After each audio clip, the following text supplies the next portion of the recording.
is Zaza. Oh, yeah. Fitzy and Sweet as. Whipper. Hey, welcome to the podcast. We're on. Would you date somebody in prison, mate? Like, would you be top bunk, do you think, or bottom bunk? Or just all round good guy in the showers? You know what I'm like. I'm prepared to meet anyone and listen. I like to listen. What are you talking about? Yeah, Do you I'm know- just saying. I like, first impressions are hard. That's the thing With prisoners. when you go into prison. Well, from my experience, Right. I mean, it was only a ram raid as well. God, who would have thought? I know. Well, the price of water at petrol stations, of course, I was going to ram raid it. You didn't deserve life. But you know what? You get to know someone. It takes a while. And if you're not in the same cell as them, you do it out in the yard. I would say about 3 months before I would have a relationship with someone. Yeah, sure. I have always had an issue. The one reason I don't want to go to prison, I don't want to have to do a poo in one of those silver toilets in the same cell as somebody else. I would find that really confronting. Poogie. What about the men's toilets? No, there's no bathroom in your cell, says. It's just a bowl. But no one's watching you because you're in your own cell. Yeah, but you're in there with somebody else. But that's the same as going into a cubicle in a men's toilet that they could look over There's, the door. no, there's a or wall push. there. It's shut off. You haven't watched Mr. In Between, have you? What does he do? Well, it's a rule for all prisoners that you don't do that in your own cell. There's public. Oh, right. So you just use that to wee in. Yes. Like a bedpan. Well, I'm fine with prison then. I'm happy to go to prison. Sorry, I lied. I'm cool. Lock me up for crimes against entertainment. Enjoy the podcast. the Fitzy and Whipper podcast. Lock it in, guys. Let's talk about prison right here, right now. Scares me a bit, prison. I wouldn't be too good in prison. No, I'd probably run the yard. I'd be the big dog. I'd be out there working out in the makeshift gym. I'd probably be planning a little bit of an escape as well on the side. Sort of quietly digging a hole through the wall of my cell. You would get shivved in the first 2 days, mate. I You're reckon out. with a blunt instrument. Hey, boys, get over here. I got a plan. We're going over the fence. Hey, midnight tonight. Under the bright moon, we're going over the fence. Take guard 3 and 4 down. We're going over the fence. Just chat like that. Someone would grab a toilet roll and shove it in your mouth, wouldn't they? Just shut him up. Someone shut him up. Why's my head been slammed against the wall again? Christine would sneak contraband into you without She a would. doubt. What do you mean, like Mars bars and stuff? Yeah, I don't know where. All right. She mate. would. Oh, yeah, I okay, don't- Sarah's just gone between the breasts, which is probably better I'm than what you were scratching thinking. my- But then you would be able to sell that Yeah. for other things, and you'd be able to Who, buy stuff Christine? around there.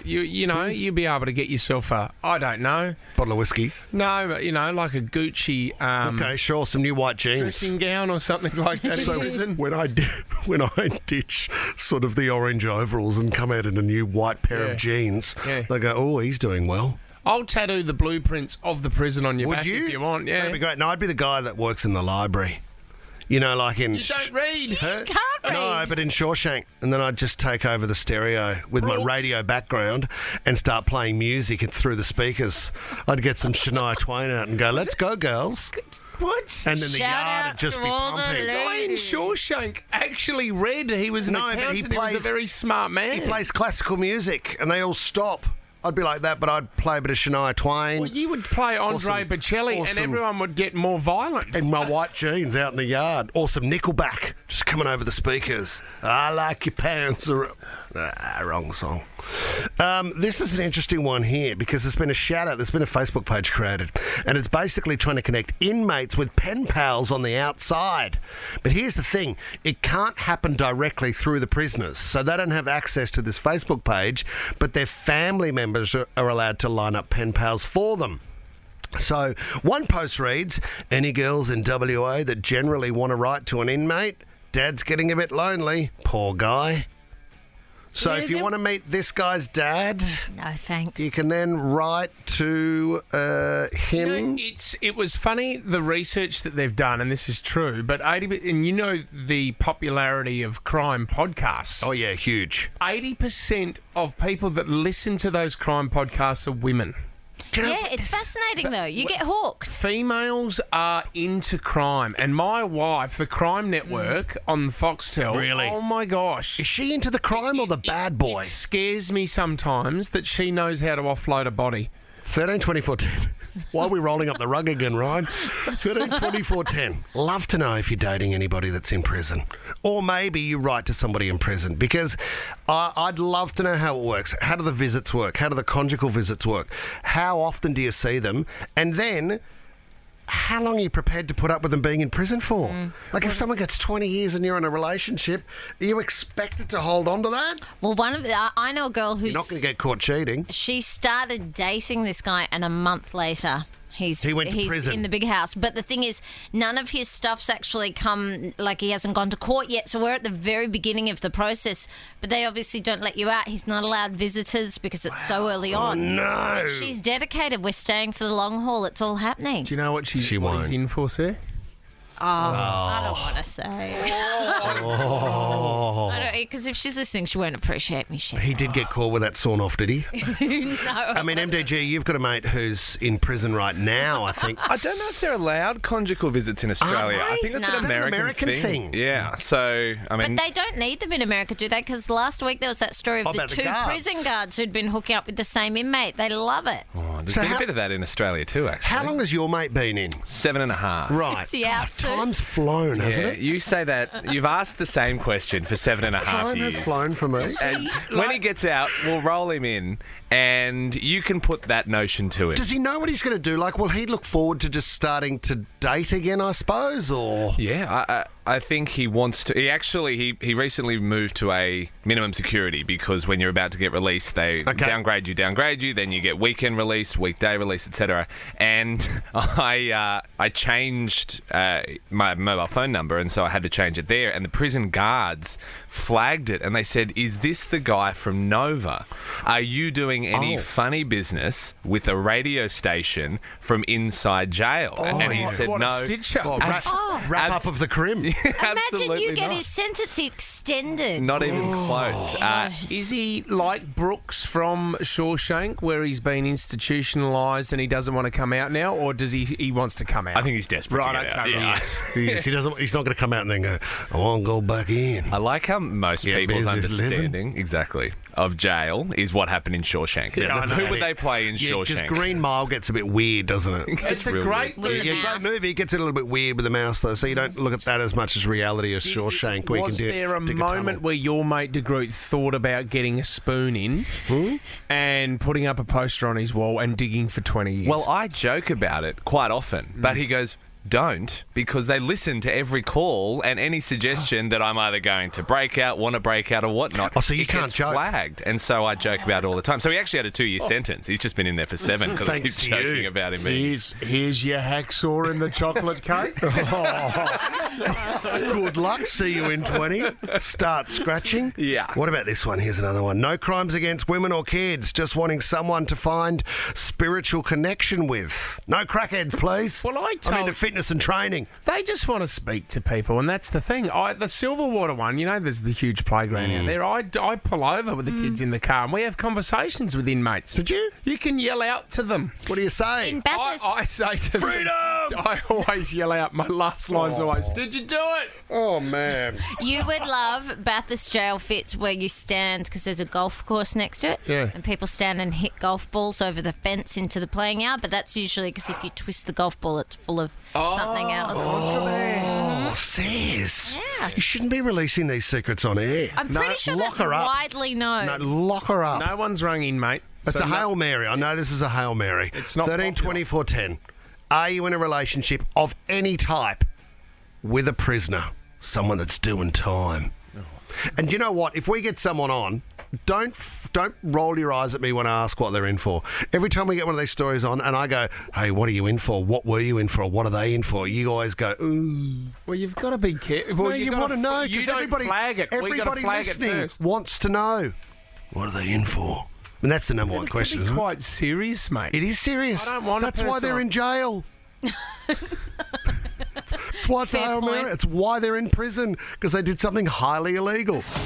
How good is exploring our amazing backyard again? And ticking off all the big Aussie things, pineapples, bananas, melons. Oh, hearing you say that makes me hungry. Head to whatif.com and start planning your big Aussie adventure. What if it's Aussie for travel? Got to go to a piano recital at the end of last week. I was really excited. Kids' It's my school? son. Yeah, Huey's. So Huey he's only just started doing piano this year, and you know what? Nerve-wracking, because you're in a room. There would have only been around about 40, 50 people in the room, but to get up, the boys had to get up. They had to introduce their song, what was hard about the song, and what they found interesting about the song that they were doing. Okay. And because it's his first year, he did Chinese Dragon, so this was the song that he had to do.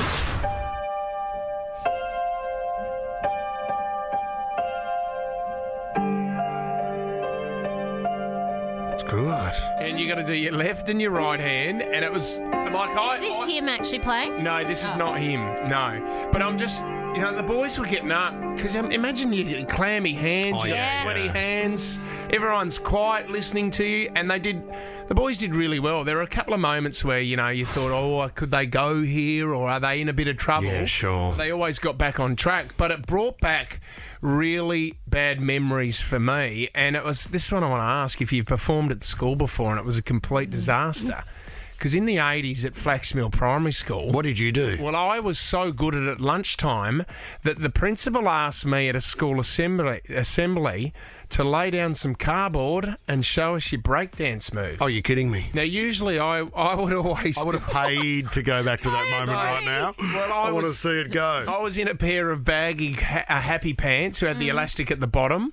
Sarah had a headband on, and were I dressed for it. had a golden breed jumper on, and I thought I was so cool. And I was my breakdance song was this one by the Sugar Hill Gang, and everyone knows. And then Great song. because it's got clapping in it, you can get everyone. Everybody get around. To the Yeah. hip hop. And I'm sure the cardboard would have made a big difference. Yeah.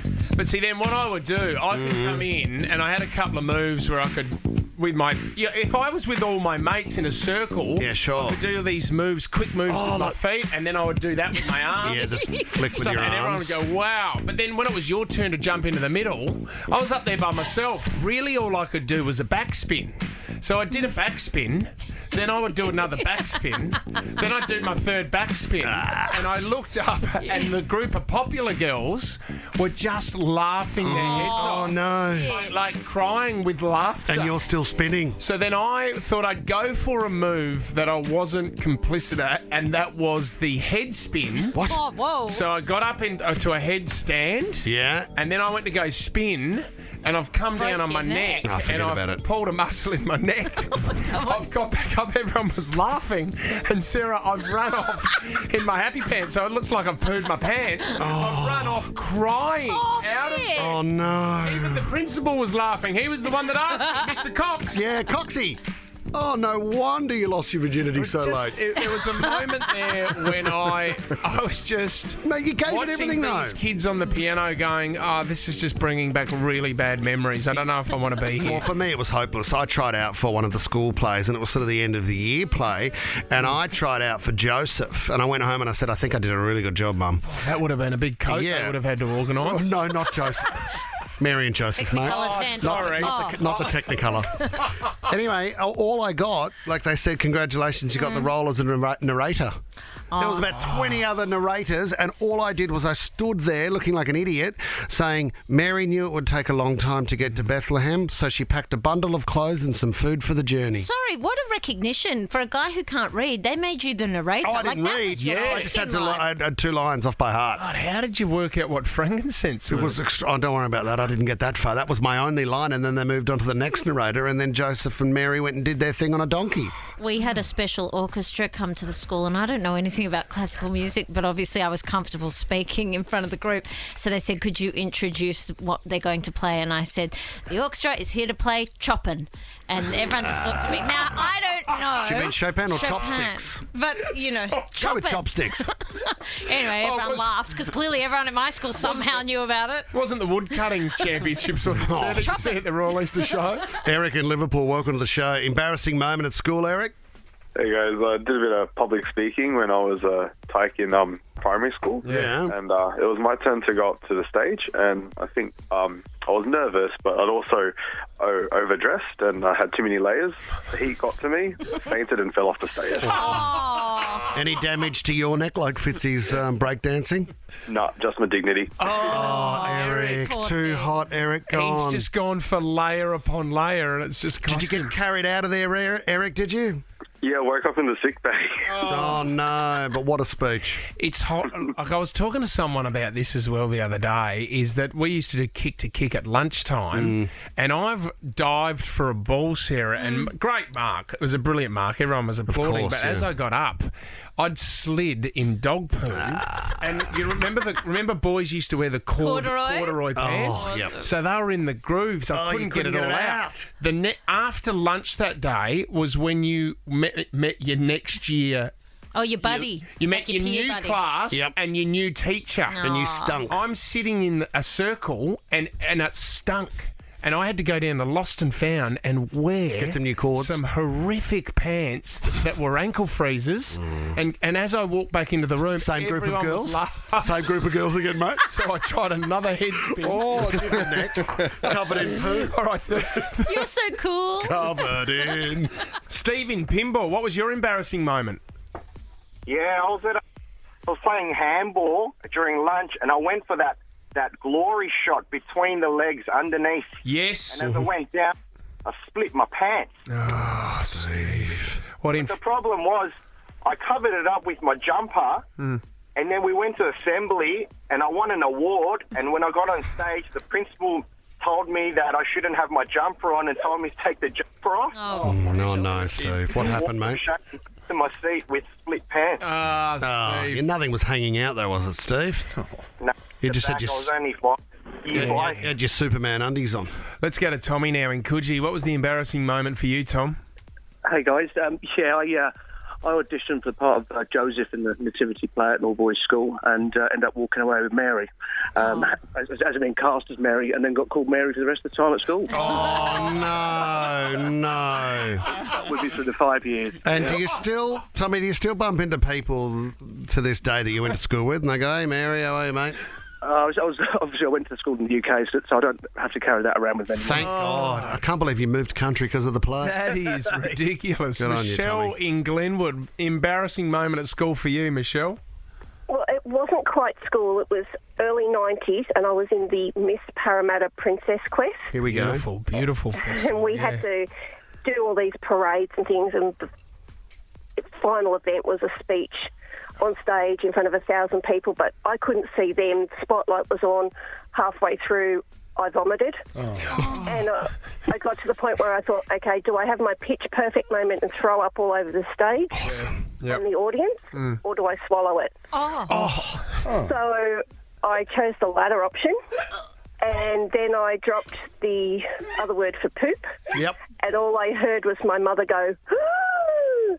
And that's when I discovered where my parents were sitting in the audience. Do you know what? Oh, though? my God, It was Miss Michelle. Parramatta. You took out the competition. No. Oh, good Oh, on Michelle, you for that's holding amazing. in. Hey, can we round out this segment just by bringing in Thomas Bryan Ivey? Tommy, it's one of my favourite stories, and I know we've told it before on air, but there could be somebody listening right now that deserves to hear what happened when your mum made you an outfit. That was for Book Week. Yeah. And I dressed up as Charlie from Charlie and the Chocolate Charlie and Factory. Chocolate Factory. So I'd stuffed Cadbury. I wore like a flannelette shirt and stuffed Cadbury wrappers down my. But it was Wonka.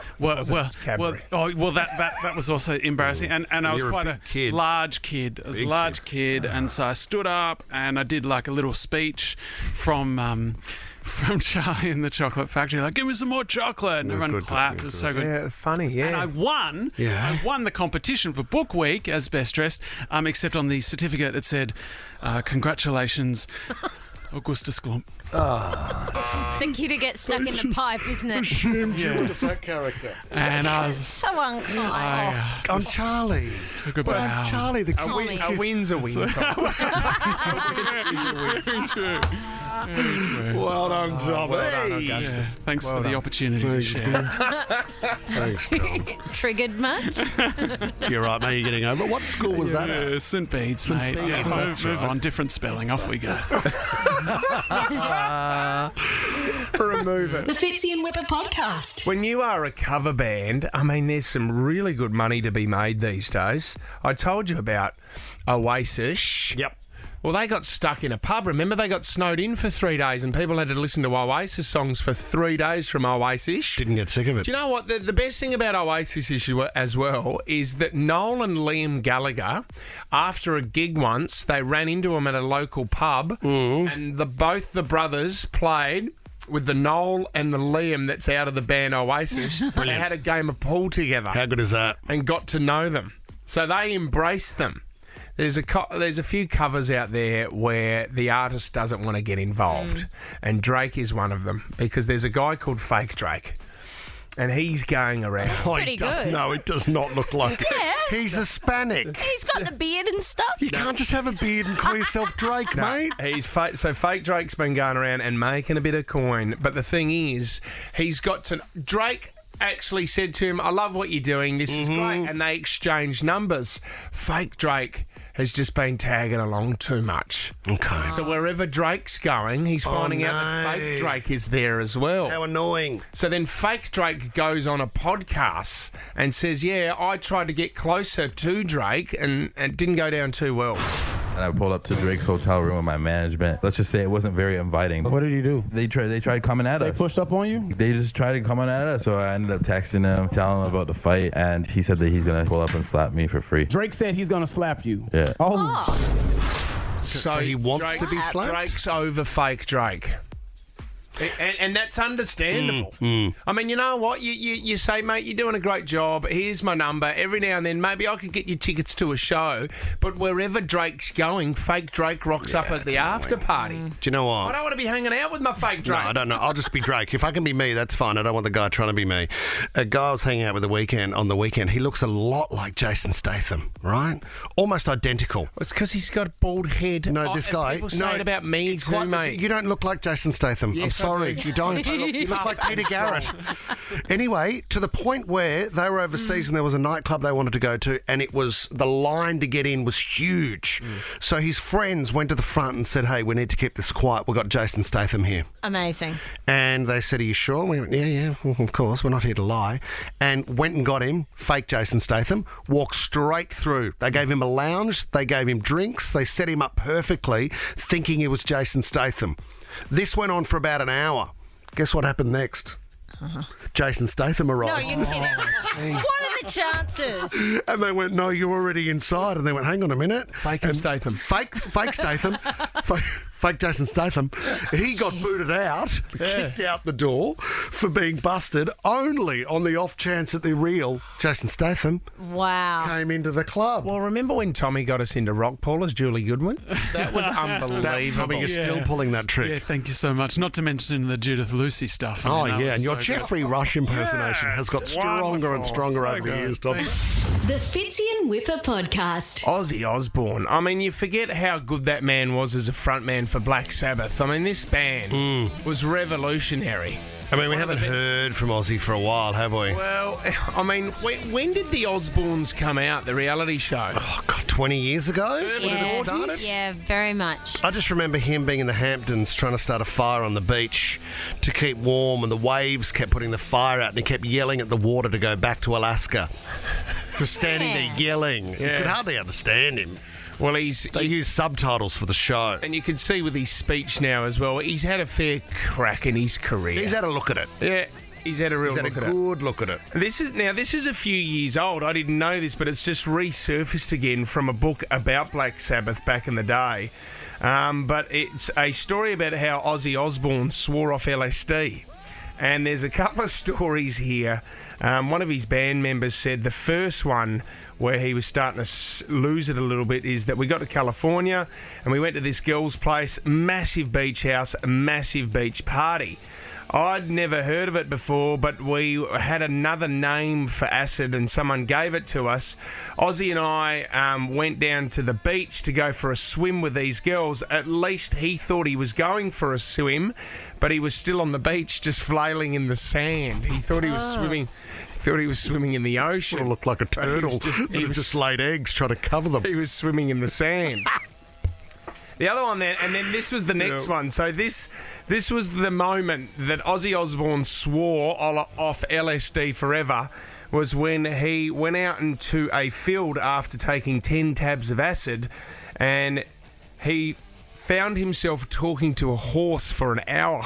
Poor horse. That's why you should always stop at 9 tabs of acid, I've always said. The minute you go over that 10th, you'll end up talking to the animals. And this is a man who overnight has said he's moving back to the UK because the Americans are too crazy. You reckon? Yeah, so he and Sharon are moving back to the UK. You can't run from Amazing. yourself, Ozzy. Nah. It's been an amazing marriage, though, hasn't it? Like, that is... They're hilarious. Sharon's done really well to stick by his side, and she has through his ups and And downs. those kids. Kelly's been good. What the things they would have seen growing up. Oh, my God. Some of the stuff they did on that show... There's one scene in particular, I can't even talk about it on air, but it was to do with private parts between Kelly and the mum and what they were talking about and how they behaved. And it's loose. It is really loose. Yeah, but there is a love there as well. I think that's why everyone loved the Osbournes, because they were crazy. But they were into each other, But, yes, they as a loved family. each other. And then there was Totally. the brother who just sat in his Jack. bedroom the entire time. And who was a little bit chubby and just sat there on a computer with glasses on. Yeah, but then he became an adrenaline junkie and had his own show, Sarah, on Did he? MTV. Yes. I just remember his cameo on Dawson's Creek, and it was just weird. Well, but they were so hot at the time. Yeah, right. Ozzy needs his own animal show because, I mean, if he can talk to a horse for an hour and then didn't he bite the head off a bat on stage I think as he well? would have, yeah. I mean, he tried talking to the bat. The bat wouldn't listen. I mean, the horse was lucky it answered back. But that was the moment he said, that's it, I'm never taking acid again, after he spoke to a horse for an hour. Well, I mean, that movie, The Horse Whisperer, was it Rob Redford? Yes. Halfway through, if you just see Ozzy Osbourne come in and say, I'll take it from here. The Fitzy and Whipper podcast. Chris Smith, he's on 2GB at the moment. And I must admit, over the weekend, it was weird, but I do like that Anthony Albanese got Shaquille O'Neal to help him out with the Uluru Statement from the Heart and you know, the voice for the Indigenous.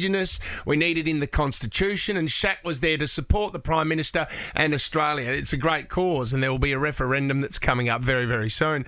But Chris Smith on 2GB yesterday, he wasn't happy with it. Okay. What does Shaq know about it? The thing is, though, we love Shaq. Everyone loves Shaq. Shaq It's one of attack, mate. Well, the B-52s wrote a song about how they love Shaq. Huh? It's the Love Shack. Oh, that's a stretch. Terrible. Terrible. But it's a Monday. It's a Monday. Everyone knows who Shaquille O'Neal Yeah, is. he's been everywhere. We had him on the show last week. He's one of the biggest... What? Who doesn't? Sportsmen in the world. Well, one of the biggest physically people in the world. And in business-wise as well, he's huge. He's funny. He's in the media. And everyone knows him as Shaq. Yeah. Shaq. Remember that. He's not Greg Norman. No. He's not Shark. As in Shaquille O'Neal. I mean, Chris Smith. I mean, we were there. It's good that he is back on air because I do remember when he started a protest when he was leaving 2GB, and we right. went down there to see. There were people holding well, signs. we had to help the two people that were there for the protest. But he's back on air yesterday, and I don't know if he was talking about Shaquille O'Neal or Greg Norman, the Shark. Shark wasn't at the first part of the press conference. Shark is not an Australian. What would Shark know? Big Shark. Shark's backing. Shark loves Australia. Presented Shark with a boomerang. Shark himself. Shark called the office. Shark can show us. Shark is 50 years old. That was the only thing about yesterday's event that wasn't so odd.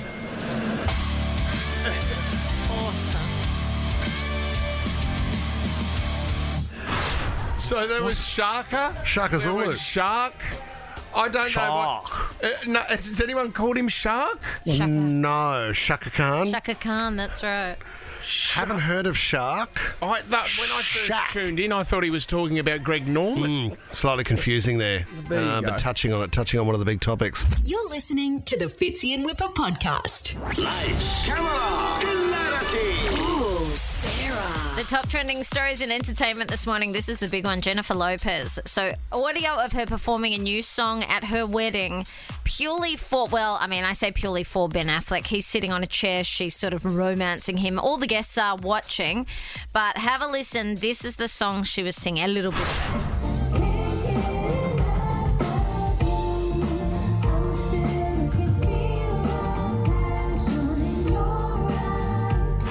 Now, the thing is, she's even got backup singers and dancers there, but every guest was made to sign a non-disclosure.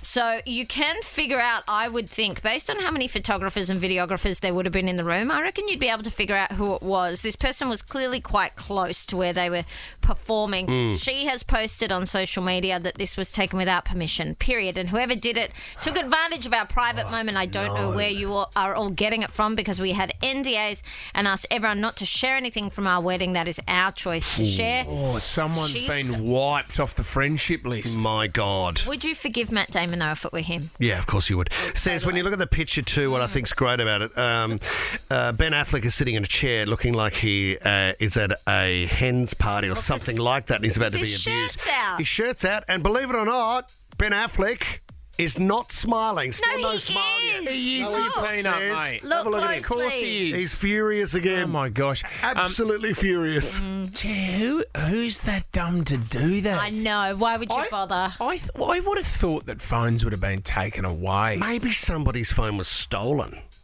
I mean, maybe somebody walked out of the wedding, they followed them to the local KFC. Jason Bourne? Do you know what I mean? Maybe. And then nicked the phone. Hacked into the phone. There's the audio. There's the footage. Imagine the phone call from J-Lo. Oh, no. She would rip you a new one. Jenny from the block. Just a couple of questions. Did you release... don't call me. Oh, still the greatest piece of audio is when she went past her original house that she grew up in, and there was an old bloke living in it. She goes, "Hey, how are you?" And he had no idea Who you? Get off my lawn. Or whatever he said. Yeah, it wasn't good. Jennifer Lopez. Don't care. Get off my lawn. Get off my lawn. Guys, on Friday we were talking about Shia LaBeouf and Olivia Wilde. So remember, he was cast in Don't Worry Darling, in this role that Harry Styles ended up taking. Yes. The big issue was Olivia Wilde came out and said she fired Shia LaBeouf because there was some questionable disagreements, and he'd recently been done, I think, for allegedly some violence against the person he was in a relationship with.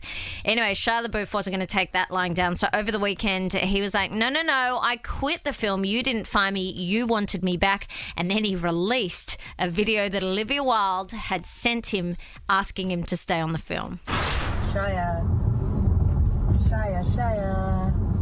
I just went riding my horse, very sweaty, but I wanted to reach out because I feel like I'm not ready to give up on this yet, and I too am heartbroken, and I want to figure this out. And you know, I think this might be a bit of a wake-up call for Miss Flo, and I want to know if you're open to giving this a shot with me, with us. If she really commits, if she really puts her mind and heart into it at this point, and if you guys can make peace, and I respect your point of view, I respect hers, but if you guys can do it, what do you think? Is there hope? Is there hope? Will you let me know? Okay, bye. Now, Miss Sounds Flo, like she's begging, isn't she? Yeah, and Miss Flo, you would presume, is Florence character. Pugh, who is the main female lead in it, who has openly sort of, remember, she's the one who's not reposting any of the film's publicity. She doesn't like any of the, social media that Olivia Wilde puts up. And now her people have confirmed the only promotion she will do for this film is to be at the Venice Film Festival when it premieres. I'm starting to worry about Harry's relationship. I just don't know if this is the right way forward. You've got Ted Lasso, you've got Shia LaBeouf, and now you've got Harry, and I think he's walked into a bit of a nightmare. Jason Sudeikis. I don't think this will last. Yeah. No, we'll This wait won't and make see. Christmas, says. I've called it. See you later, guys. Well, I'm out. That's Monday. You know what? Speaking of Harry Styles, this is some very funny audio from over the weekend. He was performing at Madison Square Garden in New York, and he had to stop because fans were throwing chicken nuggets at him.